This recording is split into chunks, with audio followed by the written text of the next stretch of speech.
Dictation number SV1007. Get ready. Start. Now, I would like to say that with this measure, we are now adopting to my mind. It will not be possible to have this system or any other system functioning effectively.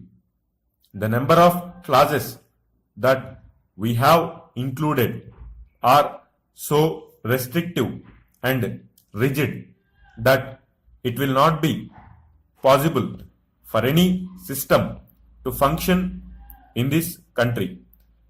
If at all it is able to function, it will be able to function with a lot of difficulties. It will be said afterwards that the industrial sector, particularly the private sector, has not been able to deliver the goods. I would like to warn the government that if anything happens in the future in which industrial production or production in the private sector has not gone up, it would be not because of any lack of efforts on the part of the private sector, but because of the measure that we are now adopting.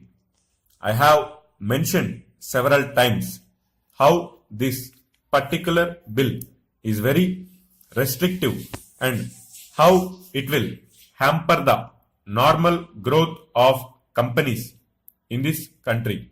It is a pity that when we are on the threshold of the 5-year plan, such a measure should be passed in this house.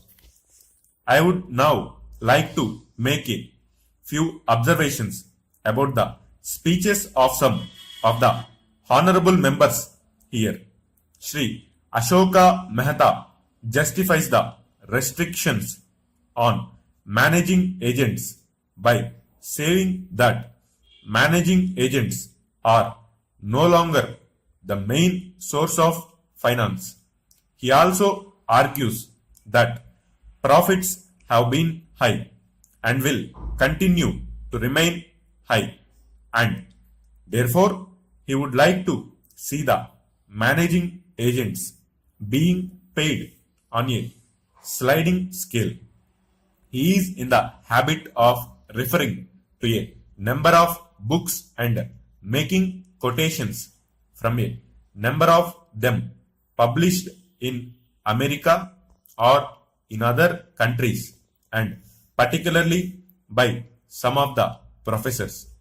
I would also like to mention to him that even when companies are floated, it requires a certain amount of confidence amongst the investing public, and it is because a particular firm is managing a particular company that this confidence is created in the investing public.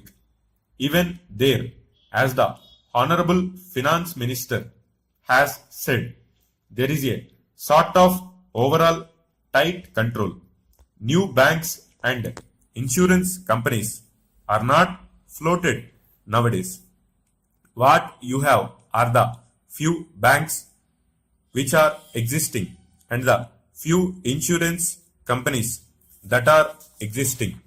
The other point is that the credit worthiness of the managing agency firm does count to a certain extent in getting credit from the banks and other financial institutions. Yesterday, it was mentioned by my honorable friend that the crux of the problem is the question of payment of remuneration to a particular managing agency system. He said that in this bill, a definite encouragement has been given to the alternative type of management, namely the managing director or the manager, where an individual has been permitted to take 5% while in the case of the managing agency, it has been permitted to take about 10%. I would like to point out to him that it is not merely the question of remuneration which will decide the alternative type of management. The remuneration is not a very important thing unless and until you allow a certain amount of flexibility for any system to function. It will not be possible to evolve any other system to take the place of the managing agency system. In spite of so many shackles, you may find that those few business houses which are carrying on now may have to carry on the present basis. You may not find many new people coming in the field. Several times it has been mentioned in this house why the business community has not prescribed for itself a code of conduct. In this connection, I would like to point out that a degree or a diploma is essential for the profession, and in case of violation of the code, sanction should be provided by it to prevent a person from practicing the profession. Today, even Ashoka Mehta and Shri C.C. Shah can set up a grocery shop and become businessmen. Nobody lays down any condition for starting business, and nobody can prevent others from continuing it. But I would like to point out that with regard to the code of conduct, there is a certain amount of ethics and there are certain standards and traditions on which business houses function.